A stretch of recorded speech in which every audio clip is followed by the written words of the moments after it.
केहू में तेजी से अभी वीडियो वायरल हो रहा बा एगो, जैसे कि सब लोग शेयर करता, वायरल करता, पता ना का कहता। तो रउआ सबके हम एगो समझा दी। सबसे पहले तो वो वीडियो ऐसे शूट गइल बा और उ शूट हमर बॉडी सब केहू के पता बा कि हमर बॉडी मोट बा और यहाँ हमर तिल बा और पीछे हमर टैटू बा। वो वीडियो में कहीं दूर दूर तक ना तिल बा ना टैटू बा। और दूसरा में जे के वो भी ये वीडियो वायरल कर रहा बा, बहुत गलत चीज करता लोग। और रउआ सबके हम समझा दी कि हमने के साइबर क्राइम कर चुकल बानी और पुलिस के दौरान सब कुछ हो रहल बाटे और पकड़ाऊ भी बहुत आदमी पकड़ाऊ भेल बा।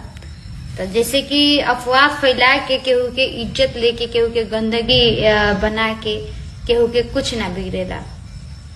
हाँ, लोग समझत हुई कि हाँ केहू के इज्जत सस्ता बाटे, हमनी के डांस करेली, डांसर सबके सस्ता बाटे, अच्छा नजर से हमनी के डांस करेली, डांसर सबके दिल जानता हूँ, हम अच्छा नजर से ना देखे हम कैसे, वो हमर दिल जानता हूँ, हम जानता नहीं कि हम जैसे जैसे लोग सब करता टे बहुत गलत, जैसे जैसे लोग सब करता टे बहुत गलत, सीधे देखियो के भी इज्जत होला। यहाँ ना तिल वीडियो में सीधे देखी रहुआ ना टैटू लोग, यहाँ ना तिल बा, हमर टैटू यहाँ तक बा ना टैटू, हमर वीडियो दूर टैटू यहाँ तक ना, पर वो हमर वीडियो रोआ सब दूर जितना भी रोआ सब वायरल कर रहा, रोआ सब के जितना भी रोआ सब वायरल कर रहा, प्लीज बंद कर दी।